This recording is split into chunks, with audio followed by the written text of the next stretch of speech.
afternoon to you, our dear viewers. I thank you for staying tuned on Race TV. I'm Jacqueline Laz, always ready to update you of what is happening in the business sector. Welcome on Business and Sport.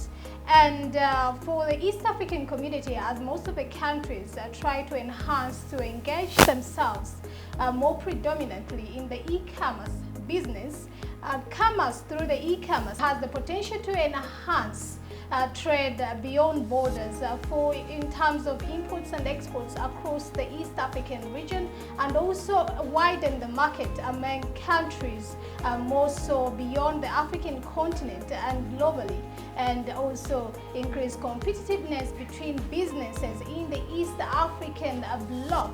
Well, as Kenyans are being ahead of the Ugandans, Ugandans are among the people in the East African bloc that have adopted to trading online, shopping online, and also making sure that they adopt to digital technology and innovations for their businesses.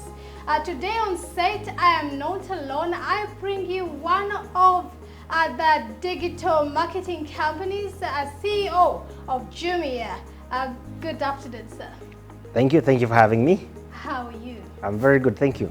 So, would you just introduce yourself to the viewers? Who is Ron Kawamara? Well, Ron is Kawamara, obviously a husband and a father, but also an entrepreneur. I love creating value from nothing. Okay. I've always been interested in technology. Interested in bringing people together, you know. So before we go into details, what was your first initiative in terms of entrepreneurship? The first thing that you had on set, or the first business that you had as a person? Well, the first business we did here in Uganda was Hello Food. So Hello Food was an online company that was delivering food from restaurants. Okay. And we were amazed how Ugandans embraced Hello Food, which later became Jumia Food, and now we have Jumia, which is the biggest e-commerce platform in Africa. Okay. And we see great acceleration on that space. But also I've always been interested in technology overall. I started a company called Tech Hub that was bringing young entrepreneurs who have ideas. We would develop their ideas, help them get investment, we give them shared office space. Sitting, and so I've always seen myself as somebody who's interested to use technology to change the lives of people, bring people who want to sell things online and people who want to buy things online, build an ecosystem of people who can deliver the things, and so basically it's bringing a community of buyers and sellers together in an online platform. So when you first started your first business, that is Hello Food. How long ago was that, and how old were you? Well, you know, that's a very interesting question. No one has asked that question. No, I was very young. I was in my mid-20s, and now I've grown quite a bit. Just from campus, or? Yes. So I accelerated quite quickly. By that time, I'd already done 2 master's degrees. Okay. So because in Uganda it takes a little bit longer. But I did a double major in my undergrad, then I did 2 masters from a graduate school. And then I came back to Uganda to do business, and that's how I entered the online space. Coming back to Jumia, what exactly, for those of us, the people that are watching us right now, what does Jumia do basically, and when did you enter the Ugandan market? Well, Jumia is an online platform that connects people who have items, products, goods, services to sell. We connect them with people who want to buy. So we create a platform that puts live millions of products. So in Uganda, we have 6 million unique products that are available for customers to buy and get delivered to anywhere in the country, whether you're in Karamoja, whether you're in Kabale, Fort Portal, things are available for you to be delivered to the comfort of your doorstep. So our platform enables that, enables the buyers and the sellers. So we're what we call an aggregator. Okay. We aggregate the suppliers in one platform, then we aggregate the buyers on one platform. Okay. And so we're a technology aggregator. Okay. And so that's what customers, so whether customer wants a phone, a TV, fashion, wants food delivered to their home, all those are available on Jumia today. Okay, when did you start operating in the country? And before Uganda, was there any other country that you were operating in? So we've been in Uganda now for 10 years. So we celebrated our 10-year anniversary this year. Okay. The first country we opened was Nigeria, Okay. and then we spread across East Africa. Now today we're in 10 African countries, Okay. and we are doing extremely well. We find that customers are very happy with Jumia. They're happier with online business, and the vendors equally. We're still at the beginning, of course. Okay. E-commerce is still very small. So in East Africa, are you operating in all the East African countries? So we operate in Kenya and Uganda. Okay. So that brings me to my next question. Why Uganda and not Tanzania and not Rwanda? Well, actually, when we started, I was in Tanzania and I was in Rwanda. Okay. So I used to manage those countries, and we decided to prioritize countries where we felt the opportunity was extremely aggressive. Right? So Uganda is one of those markets that the people are very tech savvy. They like trying new things. A very young, educated population, and a growing population. Okay. And so Rwanda is equally the same, but much smaller market. Okay. Tanzania is a little bit, was not as easy to penetrate as we found Uganda and Kenya, for example. And so because we have limited resources to focus on growing our customer base and growing our vendor base and growing the experience, Okay. we made a call to focus on the countries that would get the highest return on investment at this stage. And Uganda is one of those countries. Okay, now that you chose Uganda and you have had your 10 years journey here, what are some of the key successes that you have had as a company in your existence in the market? Well, I think our number one success is that people trusted us, that vendors, big brands like Samsung, Apple, Unilever, all the biggest brands trusted us with their millions of dollars worth of products. Okay. If you go in their warehouses, we have plenty of products that belong to the vendors. So vendors trusted that we could create value for them, we could get them customers. And equally, customers also trusted us that we could deliver quality, affordable products to the doorstep. And so for me, the issue of trust is our biggest miracle, because before Jumia, before Hello Food, nobody was buying and selling online. So we are pioneers, we are fast movers in this space. And so the issue of trust is remarkable. And then two, I think our biggest success is that we've created an ecosystem that supports the e-commerce space. One is in the payments. We've invested in payment solutions, fintech, that customers can pay with any channel they want, whether it's mobile money, whether it's card, whether it's, they can pay online. So it's easier to remit cash, it's easier and safer for our delivery agents, and it's easier and simpler for customers to just pay with one click instead of carrying a lot of cash. Okay. And another ecosystem we created is on the logistics. When we opened Jumia, there was nobody who was delivering in Karamoja, no one was delivering in this area. So we had to build a network of deliveries, a network of warehouses, pickup stations to make sure we can reach everybody in Uganda. Today, if a company came into Uganda to do e-commerce, you don't have to reinvest in building logistics and finance solutions. Jumia has already done that. Okay. And even for our vendors, when they want to reach customers abroad, customers in other districts, you don't have to worry about logistics. Jumia has that covered. You don't have to worry about payments. We already have that covered. So the ecosystem that supports the e-trade or the e-commerce is there now. Okay. Okay. So you mentioned that you're in over 10 African countries. I've heard you speak about Kenya, Uganda, Nigeria. So could you just take us through the others? Yes, so as I mentioned, we're in Kenya, we're in Uganda, we're in Egypt, we're in Algeria, we're in Tunisia, we're in Ghana, we're in Ivory Coast, we're in Senegal, and Nigeria, and South Africa also. Okay. Yes. So you have had it there for you. Jumia is doing well, and of course, Uganda was one of the countries that embraced the business because they're very educatable and very, very hospitable, which is actually one of the best things for most of the business people who are launching out in Uganda. They feel like the climate here for business is very favorable. The people can really, really adopt easily to the changes. Now, moving on, of course, for every business, there are challenges. As Jumia, what are some of the challenges you have had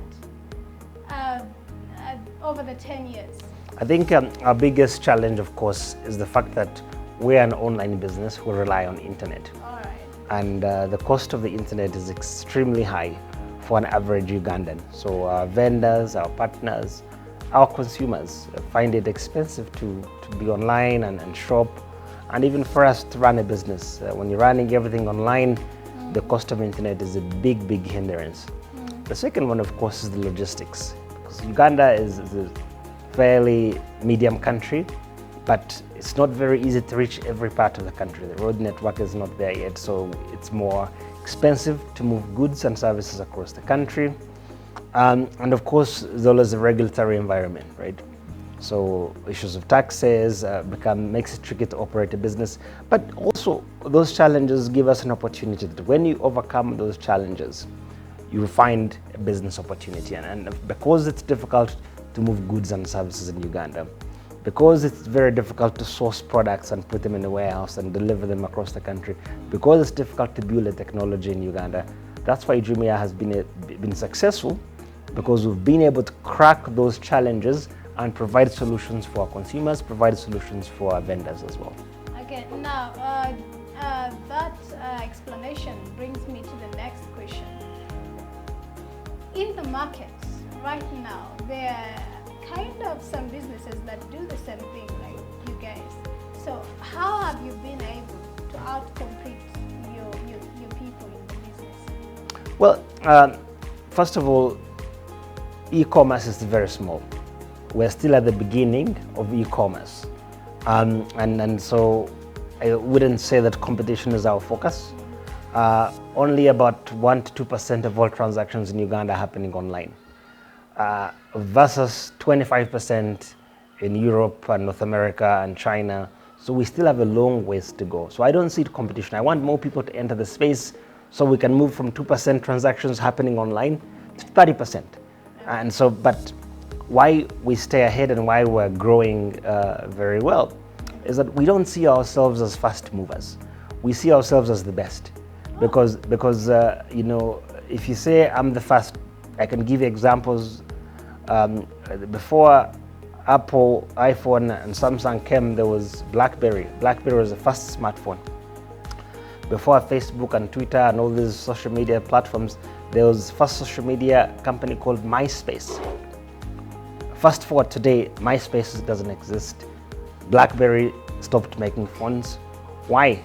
Because to survive in technology, you must always be the best. You can't just be a fast mover. The fast mover advantage does not exist in technology, because somebody will come and do it better and cheaper and people will move. So we want to stay doing it the best, always evolving, giving more services, better experience for our customers and vendors alike.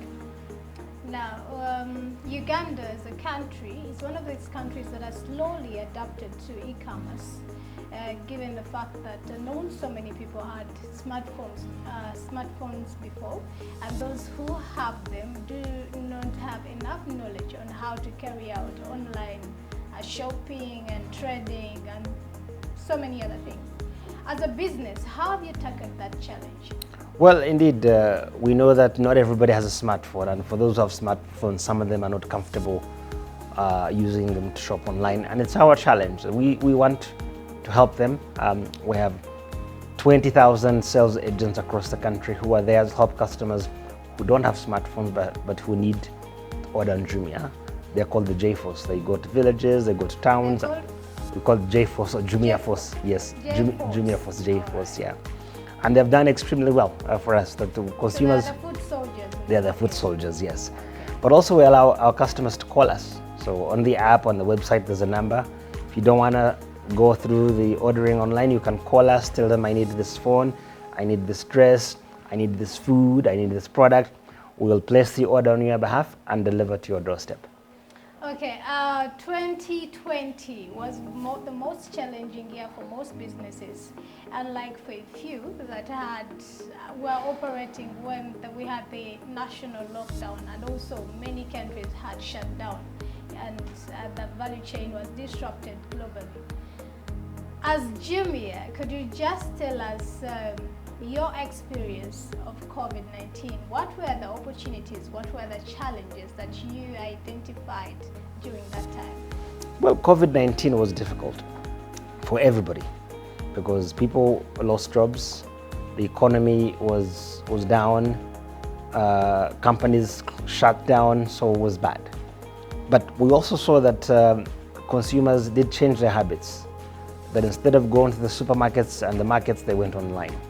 We saw that instead of buying luxury items, they bought the basic essentials. So it was a mixed bag. For us at Jumia, we were ready, of course, to serve the consumers who were staying home. We built our assortment that was relevant for the people at the time. And then we also made sure that wherever you are, we could reach you. We brought market vendors in the informal sector who had never sold online.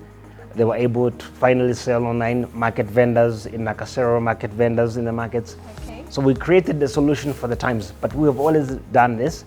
And for the customers who tried us for the first time, they enjoyed it, and many of them have stayed with us. So we've seen that there's been a change in consumer behavior post-COVID that has stuck around. Okay.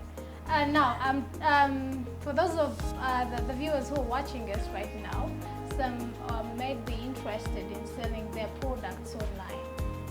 So for those that do not know how to take part or to be eligible sellers on your platform, what exactly is required for a vendor to be an eligible seller?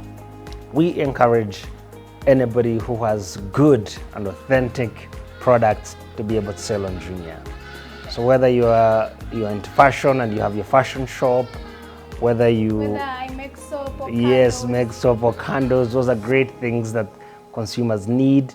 All you have to do is go to our website on the app. There's a big banner that says sell on Jumia. Once you click on that, we'll ask you to give us your phone number, to give us your email address if you have one. We'll get in touch with you and we'll take you through the steps of selling on Jumia. It's very, very easy. Most vendors are able to sign up and be ready within 3 days. Okay, but we have to check, of course, on authenticity of the products you're selling to make sure that our consumers are protected. Is there a cost attached to the registration? No, registration is free. There's no cost at all except the small commission on every purchase you make. Every product that's sold, Jumia has a percentage. Yes. So it's basically commission based on the sale. On the sale. On the profit margin or the price of the product? On the price of the product. Okay. Thank you so much. Those of you who are just joining us, we are having the CEO, that is Ron Kawamara, for Jumia platform, where you can buy, you can shop at your own convenience, even at the, when you're sitting in your sitting room right there, you can just go to your phone and look for that shoe, that cell phone that you've always wanted, and you can have it in your convenience. Now, moving on, we want to know, you've just celebrated the 10 years journey this year, right? What are your projections for Jumia? Where are you seeing Jumia in 5 years from now? Well, I think Jumia will be here. Okay. Jumia will be selling more products, cheaper pricing, and I think that more and more Ugandans will be using Jumia. The last time I checked, almost 25% of the residents in Kampala have used Jumia. Okay. So I want that to get to 90%. That's a good thing. So we want to get everybody in Kampala and everybody up country using Jumia because it's cheaper, it's affordable, it's available to you. And for me, especially for people who live up country, the value proposition is very, very attractive because if you live in a small town, you don't have access to good retail. Okay. If the products, electronics, if you want a good TV, let's say, and you're in Chegegwa, there's no options. And those that are there are double the price. But on Jumia, you're paying the same price in Kampala and you're paying the same price in the village. Wow. Basically, you have access to very attractive retail that you cannot get in the upcountry towns and cities.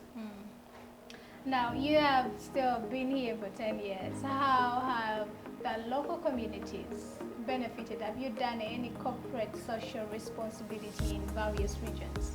Yes, so I mean, we've been here 10 years now. And of course, for me, the biggest one is that many of our vendors rely on Jumia. You go to restaurants, they tell you 30%, 40%, 50% of my business is coming from Jumia. And they're using this money to build their families. They're using this money to pay school fees, to enrich themselves. That makes me happy. In Uganda, we have maybe 800 employees who are working with Jumia, plus more than 1,000 third-party employees who deliver products and so on and so on. So the impact on employment is massive. And then, of course, obviously, the fact that we've standardized our products, that we give warranty, we give refunds, we give free returns. Customers are protected when they shop on Jumia. Now, the people outside are forced also to raise the standard. If Jumia is allowing you to return an item after 2 weeks, why am I not allowed to return my item after 2 weeks? If Jumia is giving me a 2-year warranty on my phone, why are you not giving me 2 years warranty on my phone? So we're helping improve the standard of service in Uganda by offering our customers more. Okay, and now, many Ugandans get excited at the end of the year because of the Black Friday, one of your promotions that runs in November. But before we get into that detail, when do you carry out your promotions, the annuals in a year? What are the seasons where you have discounts for customers? So we always have discounts running. Every day there's a discount from one brand, this brand. Maybe it's Omo tomorrow it's Samsung, next day it's on shoes. There's always discounts. But then we have those special seasons, like Black Friday, which happens in November. And Black Friday is a global shopping discount period. And here we bring all the sellers, all the brands, and we say, guys, we have to create something that the customers will go into Christmas excited about. So together with the brands, we invest a lot of money in lowering the price of the consumers. Some of the discounts go up to 60% off. And we do this to make sure that our customers who have had a long year have something to smile about, that they can come to Jumia and they can count that you're going to have the best discounts in the country. And all the companies and all the corporates and all the brands who are selling on Jumia participate in this to make sure that they offer something back. And they clear their stock that has not been sold for the whole year. So it's a win-win for the vendors, it's a win-win for the consumer, and Jumia, we're happy to facilitate that. Okay, many businesses that are trying to thrive, especially after the hit in 2020, especially also the small and medium enterprises. And the government has put up various initiatives to support small businesses to thrive in the Ugandan economy. Now, in your own words, I would want to know, what should the government do more to support businesses in Uganda? Well, I think indeed it's a tough time. And we're in the middle of an inflation. Inflation is not something that is very easy to fix, right? Because there's too much money in the market chasing too few goods. And governments typically don't have much they can do. And I think the government of Uganda has been extremely smart by increasing the interest rate, so it's not easy to borrow money now. But I think there's a few things that we could perhaps be focused on. Number one is that we need to make sure that we're not raising taxes in a time like this. That from both the employees, employers, corporates, that we're not increasing the tax rate. We should increase the tax base. So we should get more people paying taxes. But if we always make those who are already paying the tax to pay more taxes, you increase the tax burden, not the tax base. So that would help in this phase. And obviously, as an e-commerce company, I would like government, of course, to lower the taxes and the price of the internet. Yeah, you're still watching Business on Sport today with me, with the CEO of Jumia. So in case you're interested in being on the platform, you can just get on your phone and tap that bar that has sell on Jumia. Then you'll be part. They'll tell you what to do. And those of you who want to shop, still you can shop at your own convenience in anywhere you are. And now, Jumia, getting back to business. Jumia is a part of the e-trade Association in Uganda. Now, so many people out there do not know what the E-Trade Association does. What does it do exactly? Well, the E-Trade Association brings together companies that use the power of the internet to drive the digital economy of Uganda. Right. Some of the members, of course, Jumia, Safe Border, and all the other companies that you see online. And our goal, of course, is to grow the space, the e-commerce space, to get more companies to buy and sell online, and to encourage investment and innovation in the industry. So we come together, we lobby government, we get investment into the country, we support the young startups who are trying to get into the industry.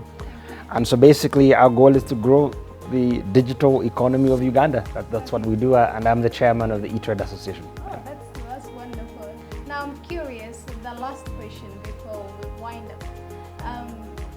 Roughly how many members do you have that are dealing in that kind of business? Basically, I mean, right now maybe we have about 11 members who are what you call paid members, but we have many other members who are affiliate members. And the space is growing, of course. We think that we could have up to 100 plus members who are interested in joining the E-Trade Association. All right. And now, Mr. Kawamara Ron, can you just give us our closing remarks? Well, thank you so much, Rest TV, for coming to talk to us today. And I think that I do enjoy Rest TV and the great program you have, especially focused on business and showcasing the innovation that's happening in the Ugandan economy and the businesses that are driving impact. And for me, I would conclude by saying that I know that most people have not tried online businesses like Jumia. But we've invested a lot of time, a lot of money, a lot of personnel in building a safe shopping experience, in building the best assortment of products, that whatever you're looking for from anywhere in Uganda, you can be sure that Jumia is the place to go and buy whatever you need at the cheapest price, authentically, with protections, warranty, free returns. And so I appreciate all the Ugandans who have already tried Jumia. I've said 25% of people in Kampala have used Jumia. But we need to get to higher, and I know that even if it's not Jumia, there's many companies who are doing this and doing this well. So we want more people to shop online, to come, especially this Black Friday. I hope that our listeners come and shop on Jumia, enjoy Black Friday, and we wish them a very good end to the year, a good Merry Christmas. It's not too early to say Merry Christmas to all our viewers at Rest TV. And I appreciate you coming to discuss with us at Jumia, and welcome to Jumia. That is well said from the CEO of Jumia, that is Mr. Ron Kawamara. As we wind up, and those of you who are interested in e-commerce, make sure that you adapt to the digital technology and innovations that are coming on board. And those of you who enjoy shopping, one of the platforms that you can visit is Jumia. You definitely have access to quality, and also definitely you not waste a lot of time, because they will deliver in time and at your own convenience. And of course, embrace November as it is coming in. It has Black Friday, where you're having huge discounts on most of the products. I am Jackie Lingla. Stay with us on Race TV. Till next time on Business and Sports, that is next Friday at 8 p.m. Have a good night.